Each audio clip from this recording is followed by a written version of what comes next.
Alright. Jadi kita masuk tajuk baru hari ini, bab 3. Okay.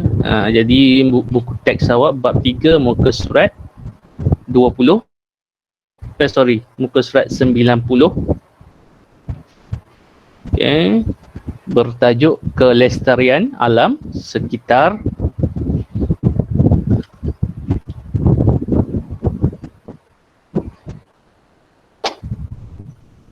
Okay, pada hari ini kita nak lihat subtopik 3.1, muka surat 92, iaitu bertajuk kitaran hayat produk. Okay, sebelum itu kita mulakan dengan bacaan Ummul Kitab Al-Fatihah. Auzubillahi minasyaitonir rajim. Bismillahirrahmanirrahim.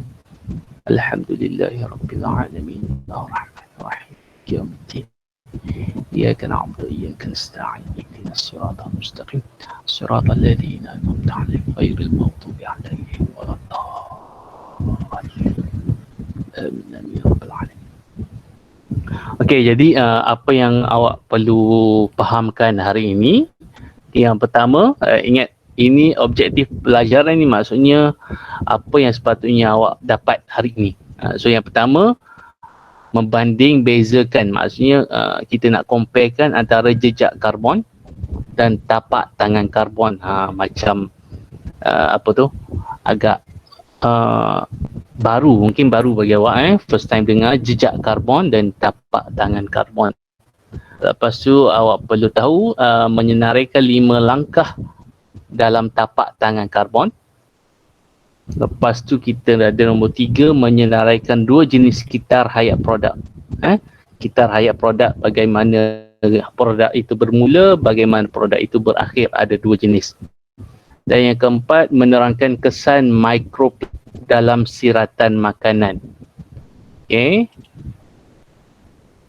Dan yang terakhir, menyatakan maksud upcycle. Jadi hari ini kita nak cover 5 objektif ini.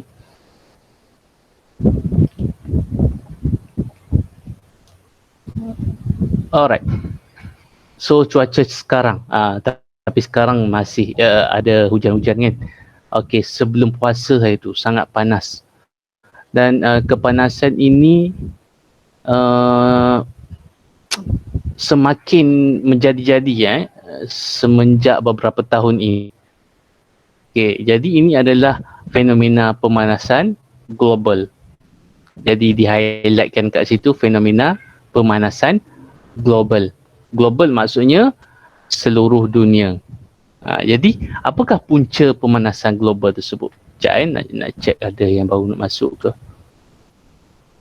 Apakah punca pemanasan global? Siapa pernah dengar global? Global maksudnya dunia, seluruh dunia sekarang dalam keadaan panas. Tak sama macam berpuluh-puluh tahun dahulu. Jadi apa punca pemanasan global? Ini sempat tak cikgu explain tadi? Sempat tak? Sikit je. Sikit je. Okey, cikgu mula balik jadi kalau terputus lagi sekali, tolong mention cepat-cepatlah kalau boleh. Terus bagi tahu kat group sebab cikgu tak nampak terputus tak shock sendiri cakap tadi, patut senyap. Okey, jadi ini bumi kita. Okey, ini cahaya matahari. Jadi di sekeliling bumi, di atas bumi tu kan, kita ada satu lapisan atmosfera. Jadi aktiviti-aktiviti manusia seperti kenderaan ini membebaskan asap. Dan asap ini mengandungi gas karbon dioksida. Okey, itu yang pertama. Kemudian kita ada yang kedua, aktiviti industri. Asap kilang juga membebaskan gas karbon dioksida. Nampak kat situ. Jadi awak tengok makin banyak gas karbon dioksida. Dan ditambah pula dengan pembakaran terbuka yang manusia suka buat ni. So ini menambahkan lagi bilangan gas karbon dioksida di atmosfera. Di atmosfera, okey, kat sini lapisan atmosfera. Okey, sepatutnya tumbuhan akan menggunakan karbon dioksida, tapi aktiviti manusia yang menebang pokok-pokok, dinamakan penyahutanan ni, menyebabkan CO2 ni berlebihan di atmosfera. Kalau pokok banyak, dia akan serap. So sekarang bila pokok dah berlebihan, dah tebang, dibuat kawasan rumah-rumah, jadi pokok berkurangan. Okey, jadi aktiviti ini menyebabkan peningkatan pelepasan gas rumah hijau. Karbon dioksida ni dipanggil gas rumah hijau. Apa kesan dia? Okey, tengok matahari ni. Matahari memancarkan sinar dia kan. Okey, bila memancarkan sinar dia tu, dia dipantulkan balik, dia tak pantul habis keluar daripada atmosfera, sebaliknya dia terperangkap. Dia terperangkap oleh siapa? Oleh gas rumah hijau tadi, iaitu gas karbon dioksida. Terperangkap. CO2 ni, karbon dioksida ni akan memerangkap haba, menyebabkan peningkatan suhu bumi. Okey, dia umpamanya awak pergi ikut mak atau ayah naik kereta kan, pergi parking tengah panas selama sejam lebih. Bila masuk balik, apa rasa dia? Cuba terangkan apa yang awak rasa bila masuk dalam keadaan yang panas. Panas biasa ke sangat-sangat panas? Panas tak tahan kan? Panas sangat. Ya. Sebab apa? Sebab haba tadi terperangkap dalam kereta. Dia tak pantulkan balik. Jadi sama macam ni. Ni umpama kereta kan. Umpama kereta, udara panas tadi terperangkap sebab ada CO2. Jadi kat situ penyelesaian dia, kita perlu menanam pokok yang lebih banyak, kerana pokok boleh menyerap karbon dioksida ini. Untuk proses apa karbon dioksida diserap oleh pokok? Proses apa? Kelas? Proses apa pokok menggunakan karbon dioksida? Terputus lagi ke ni? Ada Masih ada? Ada. Ada. Proses apa? Jawablah. Jangan cakap seorang. Proses apa tumbuhan menggunakan karbon dioksida? Belajar daripada kecil lagi. Fotosintesis. Okey, seterusnya kita nak lihat benda baru bagi awak. Satu, yang pertama, jejak karbon. Bukan jejak kasih. Bukannya jejak kasih, tapi jejak karbon. Ini dia jejak karbon, tapak kaki. Apa benda itu jejak. Okey, kemudian ada pula tapak. Yang kedua, tapak tangan.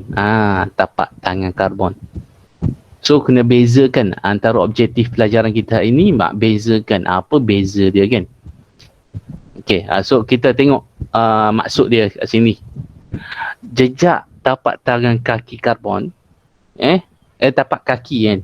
Ini awak berjalan tinggalkan tapak kaki. Jadi ini adalah kesan. Jadi nak fahamkan, jejak kaki karbon ni adalah benda yang meninggalkan kesan buruk terhadap alam sekitar. Manakala tapak tangan karbon ni, dia akan mengurangkan. Awak boleh padam balik guna tangan. Macam tu lah, lebih kurang. Jadi kita tengok dengan lebih detail. Apakah itu jejak karbon?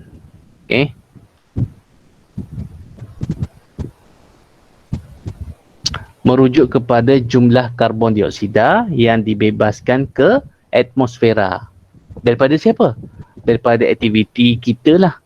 Aktiviti manusia. Peristiwa ni maksudnya apa-apa peristiwa, kebakaran ke, organisasi,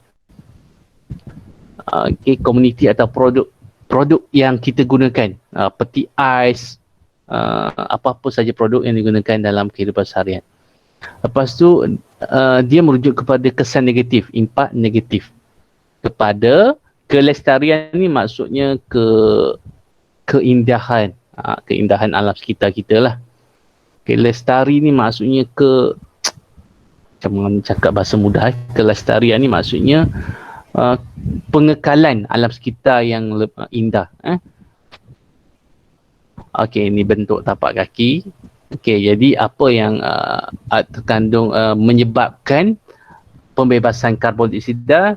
Okay, salah satu. Awak tengok dalam muka surat 92. Okey. Jadi ada beberapa proses kat situ. Okey, so awak boleh baca kat situ.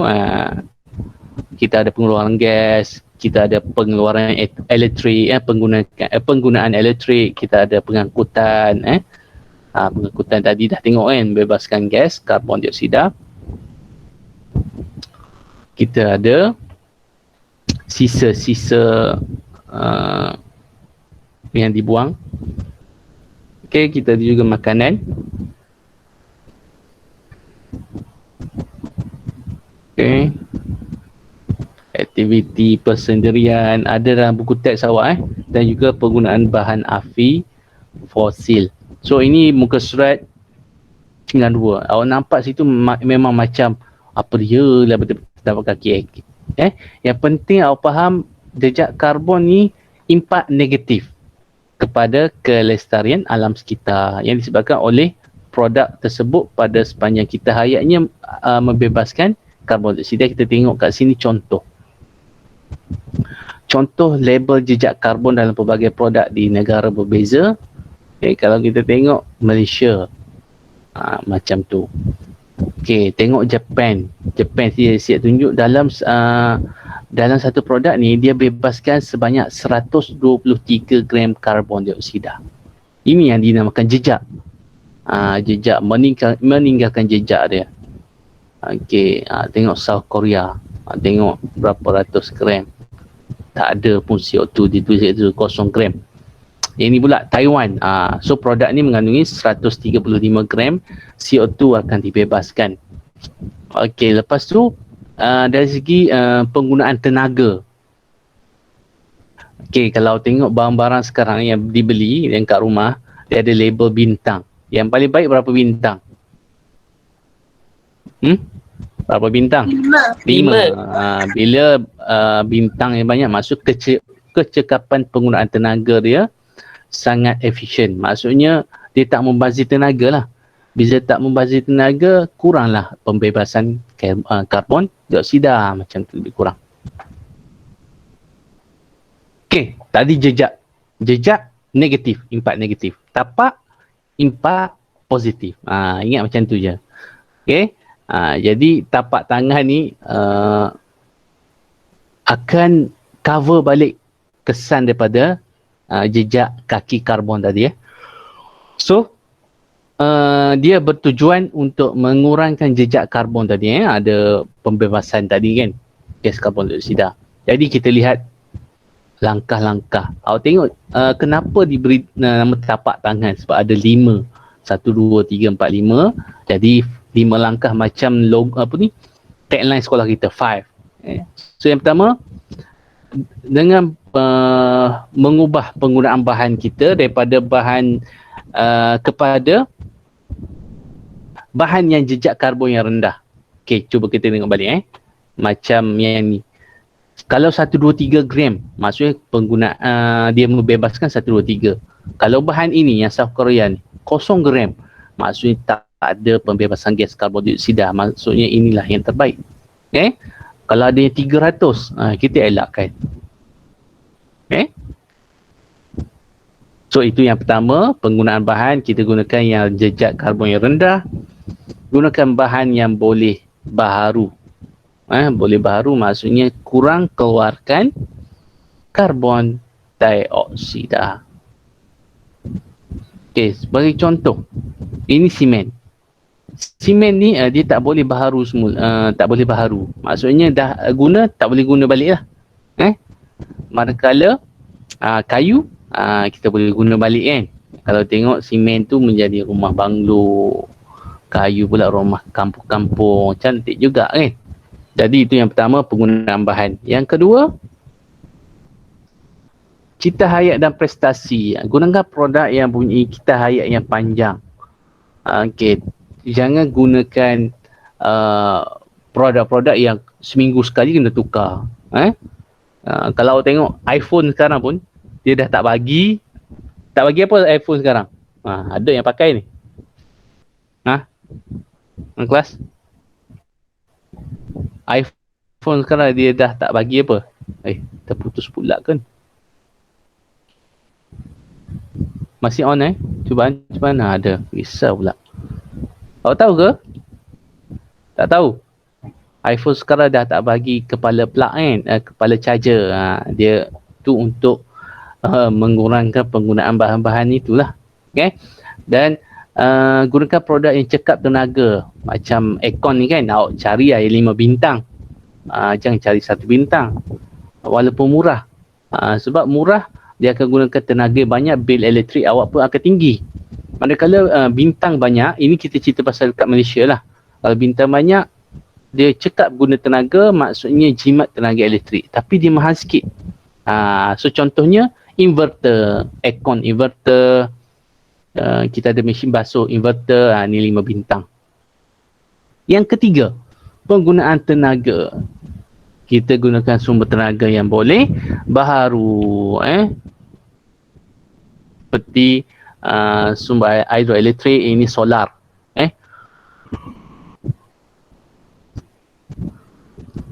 Okey, solar berfungsi.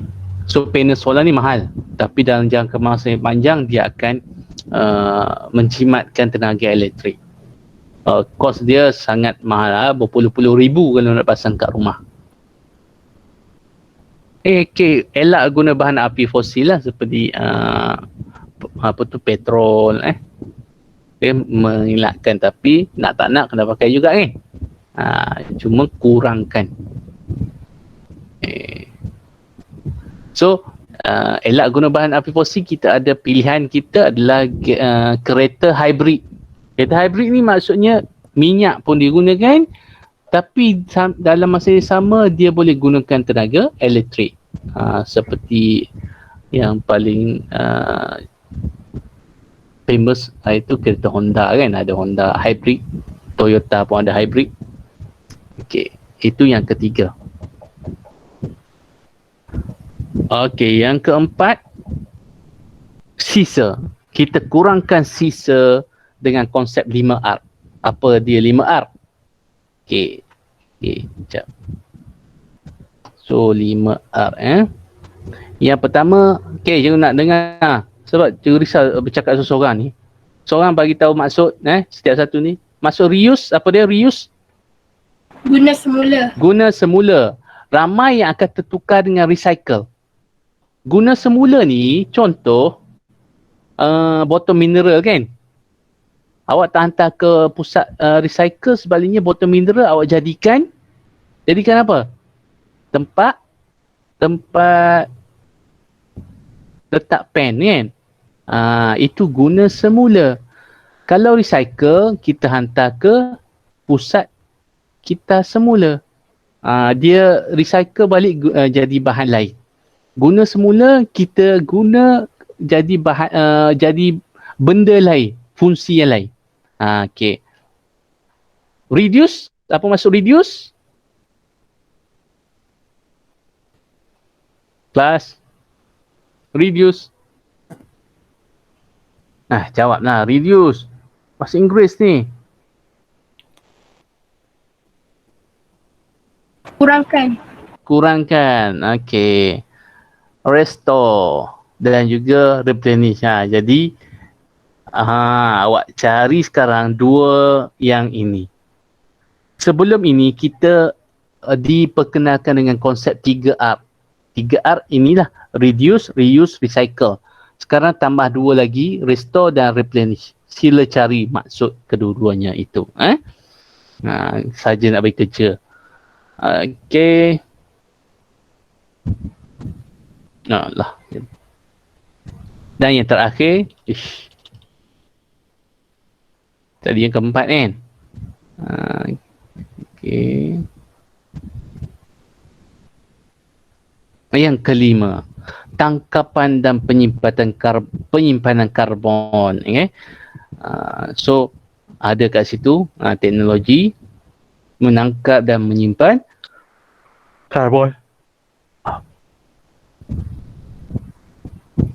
Okay, so itu proses dia lah. Itu karbon dioksida akan diserap oleh pokok kat sini. Lepas tu dilepaskan ke dalam laut ke situ. Jadi karbon dioksida ni akan larut dalam air laut. Okay, jadi itu adalah 5 kaedah ataupun 5 langkah dalam tapak tangan karbon. Okey, jadi boleh beza? Okey, ringkasan dia macam mana tadi? Cuba ulang balik. Jejak karbon ni positif ke negatif? Negatif. Negatif. Beri kesan negatif. So ada contoh-contoh kat situ. Buku teks muka surat 92. Tapak tangan karbon impak positif. So ada, sebab tapak tangan 5, maka dia ada 5 langkah. So kena tahulah 5 langkah. Okey, seterusnya kita ulang tengok balik objektif kita. Kita dah beza jejak karbon dan ini sudah settle. Okey, sudah menyenaraikan 5 langkah dalam tapak tangan karbon. Jadi ada 3 lagi. Cikgu giran laju sikit. Okey, so yang ketiga adalah 2 jenis kitar hayat produk. Kitar hayat maksudnya hidup dia lah. Hidup produk itu, bagaimana dia hidup. Macam kita kan, kita hayat daripada bayi dalam perut, keluar sebagai bayi, lepas tu kanak-kanak, remaja, dewasa dan juga warga emas dan kembali ke kubur tanah.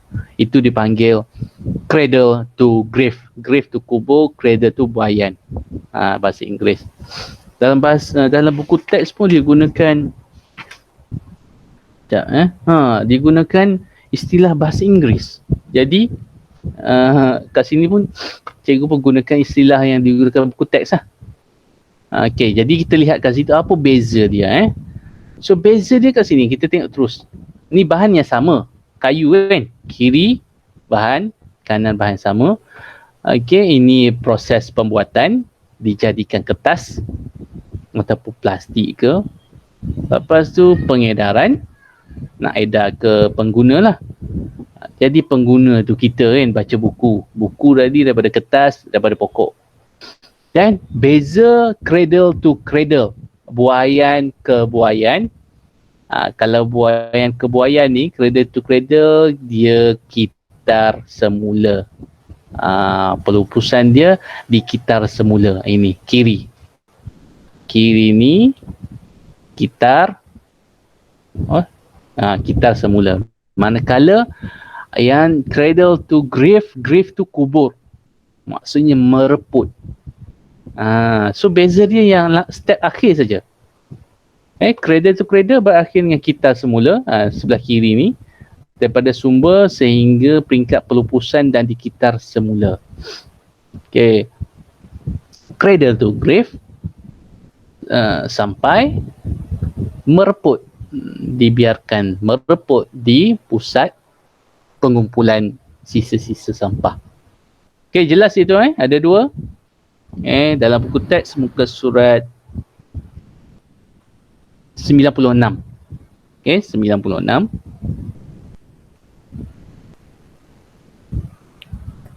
Okay, so kita tengok yang ada 2 lagi. Menerangkan kesan mikroplastik dan juga maksud upcycle.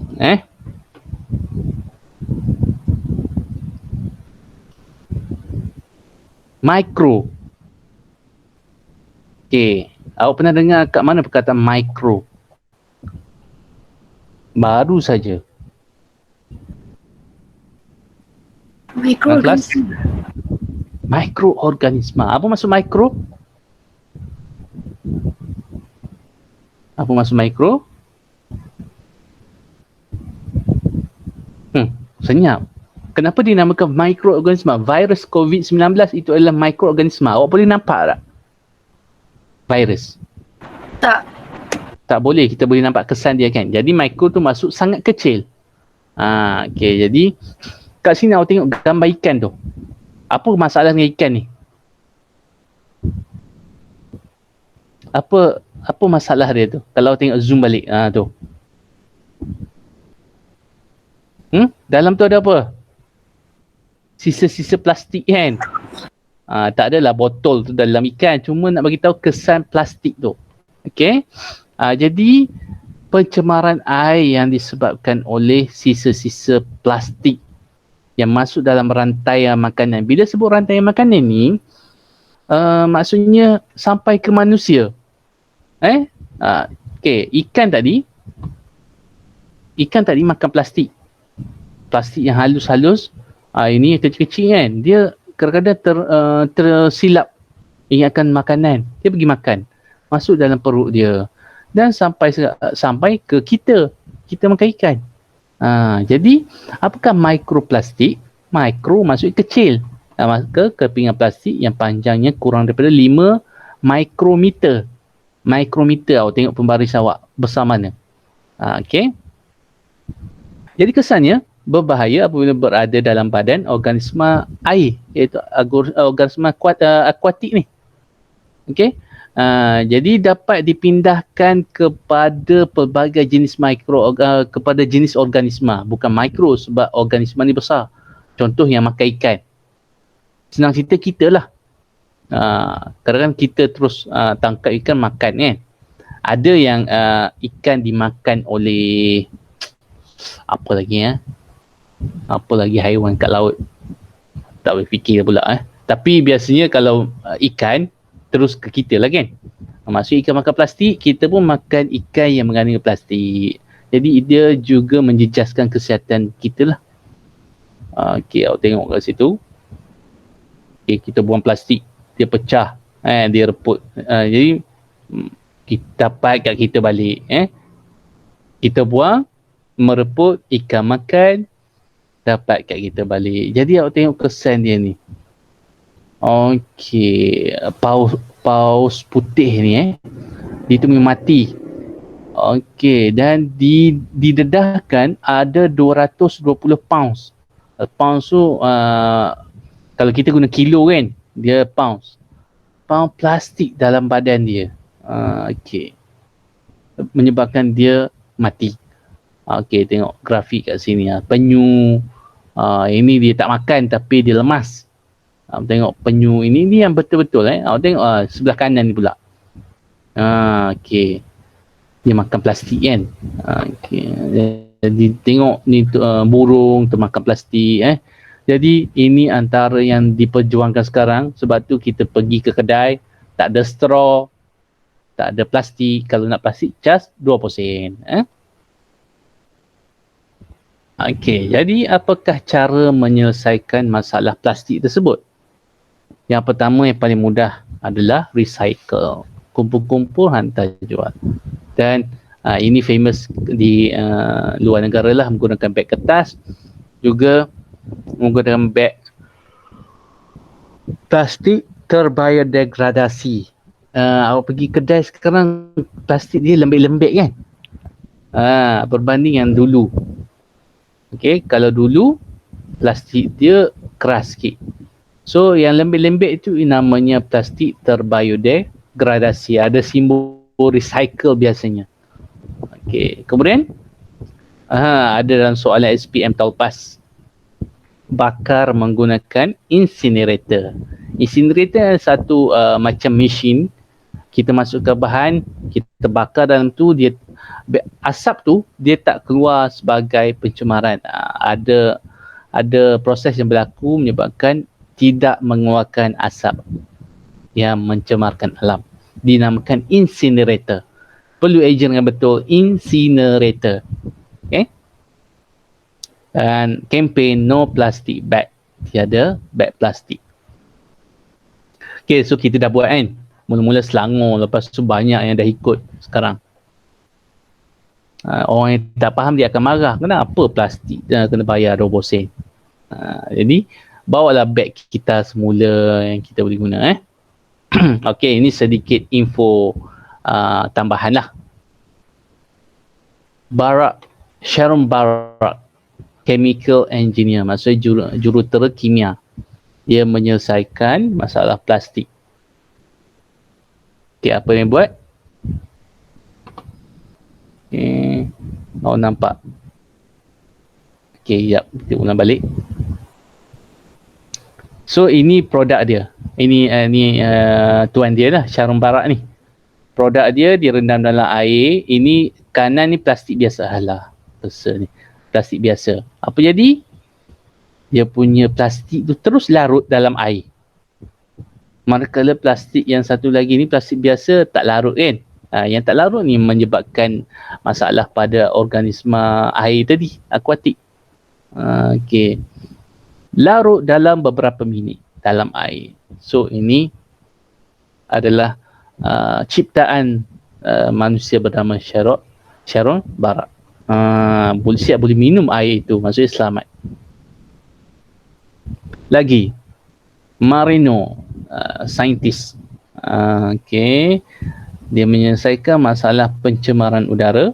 Ini air laut, air tasik.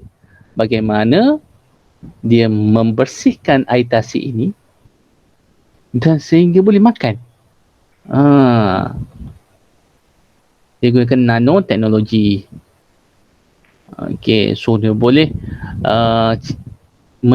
menjadikan tasik yang sedemikian tercemar kepada yang jernih macam ini. Itu antara info-info yang menarik lah berkenaan dengan pencemaran. Ada lagi, siapa pula ni? Low glass pollution, pencemaran gelas ni, yang tak direcycle ni. Okey, jadi ditukarkan kepada bahan-bahan lain. Nampak ada candlelight situ. Dia jadikan juga sebagai bahan untuk membuat rumah. Okey, dahsyat tu. Okey, lagi banyaklah. Okey, banyak lagi. Jadi yang terakhir yang awak nak faham hari ni, kita ada dalam 14 minit lagi. Upcycle. Maksud apa? Apa maksud up? Mas? Apa maksud up? Bisa terputus lagi ya. Ada tak? Ada. Apa maksud upcycle? Up. Perkataan up tu. Budak-budak baru nak up. Apa dia? Naik. Semua naik kan. Baru nak naik kan. Up maksudnya naik. Jadi cikgu sentiasa tanya supaya awak mudah ingat. Kalau recycle, ulang balik. Redo. Kita recycle kita semula.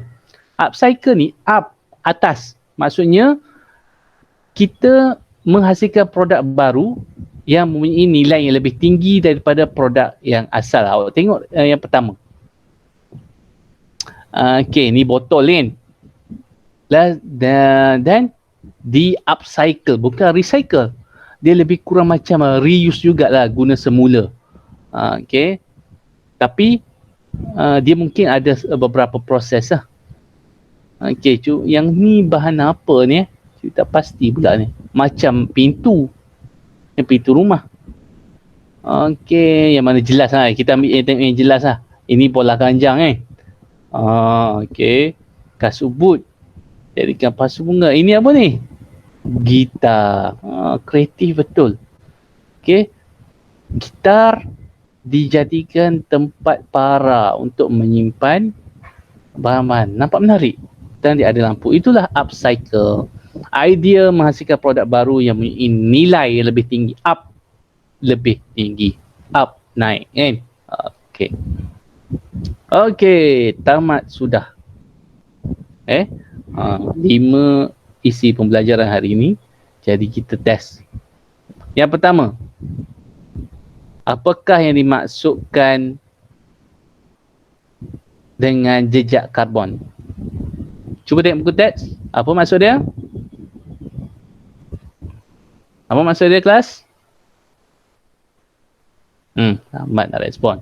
Keluar dulu jawapan. Produk yang Jejak karbon merujuk kepada jumlah karbon dioksida yang dibebaskan ke atmosfera. Ada dalam buku teks awak. Muka surat 92. Okey, 7 faktor yang menyumbang kepada jejak karbon tadi. Okey, awak tengok dalam buku teks muka surat 92 juga.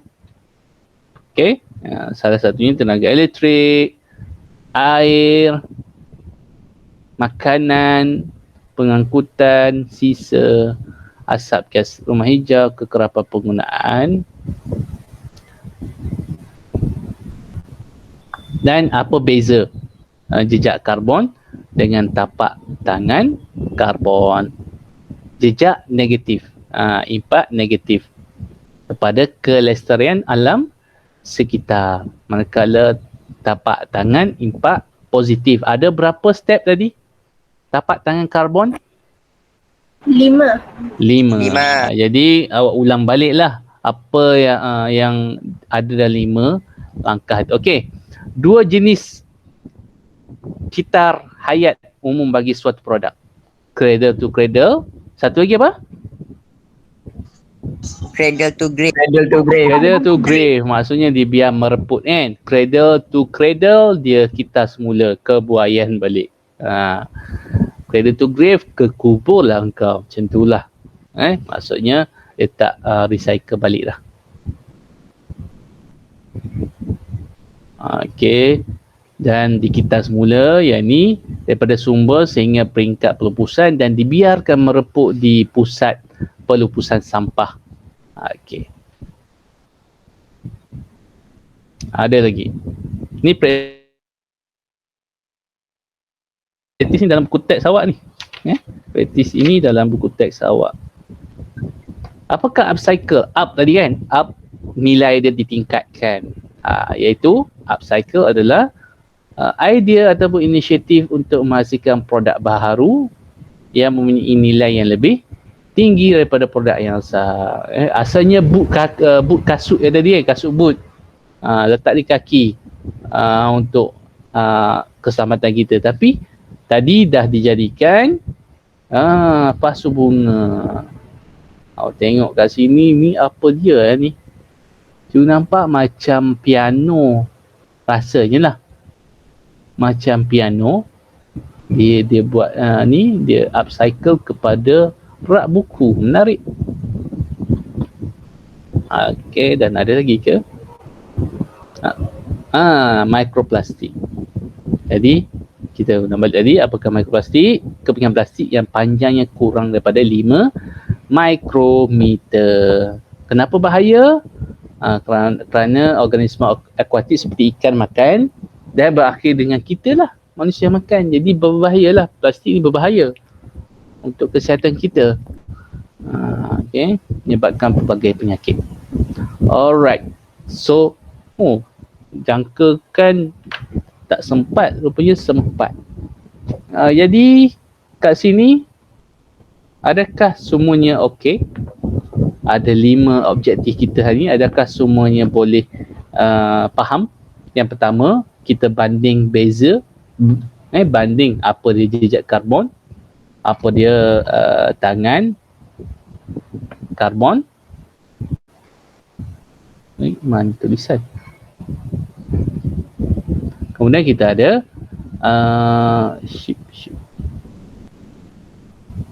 tak jumpa. Kita ada langkah, 5 langkah dalam tahapan karbon. Jadi boleh tengok balik.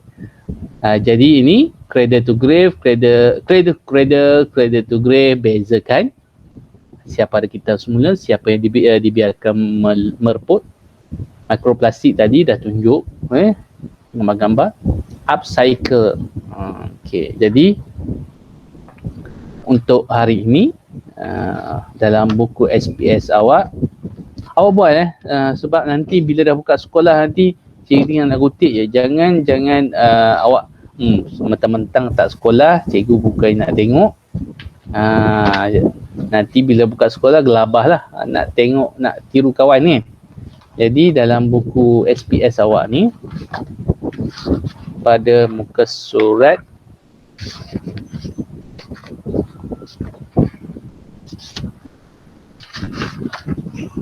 32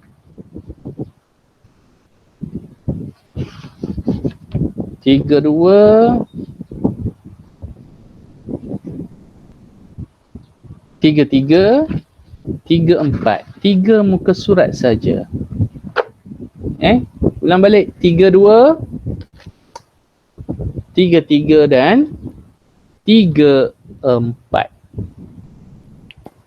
Okey, awak terus buat, cari masa untuk buat sebab topik ini dia macam awak nak belajar sejarah kan.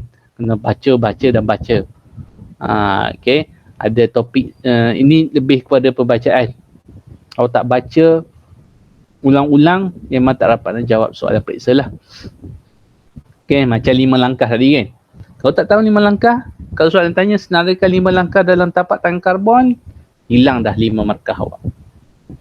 Okey. So, ada apa-apa soalan nak tanya? Kelas? Ada 16. Tak ada.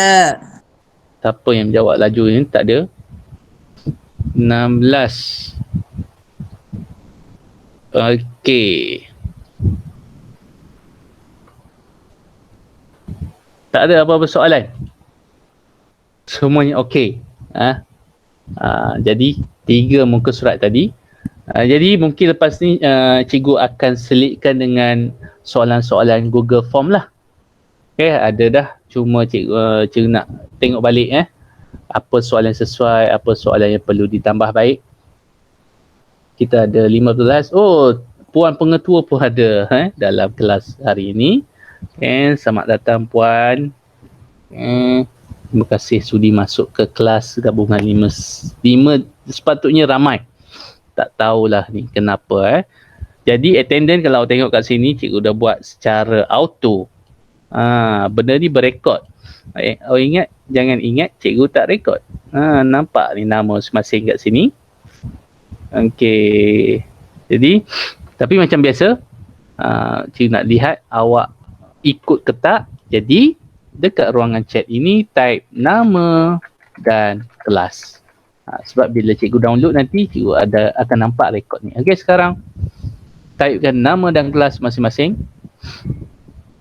Okey. Nur Bakis 5D, Nur Nisha 5D, Nur Aisyah Atira 5D, Ikhmar Rafiq, Ain Nurdina, Azira 5D, semua 5D Naurah, laju dah tak sebab baca dah. Nur Syakira, Amirul Hakimi, Kristina Nur Aisyah, Iyad, alhamdulillah Iyad mewakili 5H, juga tak tahulah macam manalah. Tak apa, kita tengok nanti. Kelas ini dirakam dan cikgu akan upload ke YouTube dan akan share isi kelas ni lah. Okay, dah selesai semua. Dah tulis. Alright. Jadi kalau tak ada apa-apa lagi, kita tangguhkan kelas kita dengan bacaan tasbih kafarah dan surah wal asri. Subhanallahumma wa bihamdika asyhadu an la ilaha illa anta astaghfiruka wa atubu ilaik. Wal asri innal insana lafi khusr illa alladhina amanu wa tawassaw bil haqqi wa tawassaw. Okey, terima kasih semua kelas. Teruskan buat latihan yang cikgu bagi tadi. 3 muka surat 32, 33, 34. Jangan terkejut tiba-tiba cikgu suruh snap dan suruh hantar kepada cikgu. Okey, assalamualaikum warahmatullahi wabarakatuh. Assalamualaikum warahmatullahi wabarakatuh semua. Okey, sehingga kita jumpa lagi. Cikgu. Sama-sama. Terima kasih cikgu. Cikgu terima kasih. Sama-sama.